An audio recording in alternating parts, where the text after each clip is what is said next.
Hey, what's up, guys? Today is March the 26th, and we'll be reading Luke chapter 7, verses 11 through 35. Soon afterward, Jesus went with his disciples to the village in Nain, and a large crowd followed him.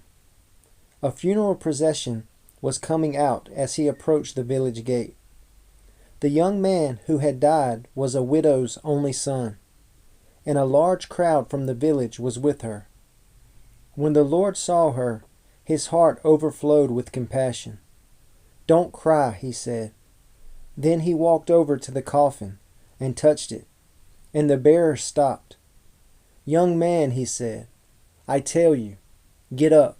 Then the dead boy sat up and began to talk, and Jesus gave him back to his mother.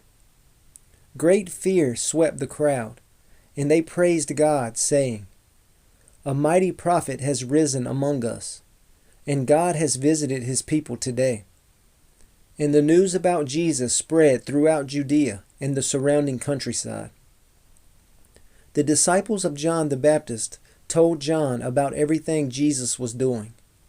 So John called for two of his disciples, and he sent them to the Lord to ask him, "Are you the Messiah we've been expecting, or should we keep looking for someone else?"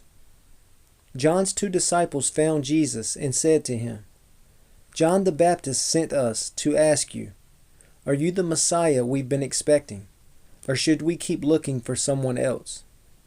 At that very time, Jesus cured many people of their diseases, illnesses, and evil spirits, and he restored sight to many who were blind. Then he told John's disciples, "Go back to John and tell him what you have seen and heard. The blind see, the lame walk, those with leprosy are cured, the deaf hear, the dead are raised to life, and the good news is being preached to the poor." And he added, "God blesses those who do not fall away because of me." After John's disciples left, Jesus began talking about him to the crowds. "What kind of man did you go out into the wilderness to see? Was he a weak reed, swayed by every breath of wind? Or were you expecting to see a man dressed in expensive clothes? No, people who wear beautiful clothes and live in luxury are found in palaces. Were you looking for a prophet? Yes, and he is more than a prophet. John is the man to whom the scriptures refer when they say, 'Look, I am sending my messenger ahead of you, and he will prepare your way before you.' I tell you, of all who have ever lived, none is greater than John. Yet even the least person in the kingdom of God is greater than he is." When they heard this, all the people, even the tax collectors, agreed that God's way was right, for they had been baptized by John. But the Pharisees and experts in religious law rejected God's plan for them, for they had refused John's baptism.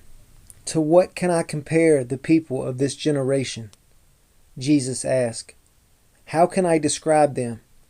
They are like children playing a game in the public square. They complain to their friends, 'We played wedding songs and you didn't dance. So we played funeral songs and you didn't weep.' For John the Baptist didn't spend his time eating bread or drinking wine, and you say, 'He's possessed by a demon.' The Son of Man, on the other hand, feasts and drinks, and you say, 'He's a glutton and a drunkard, and a friend of tax collectors and other sinners.' But wisdom is shown to be right by the lives of those who follow it."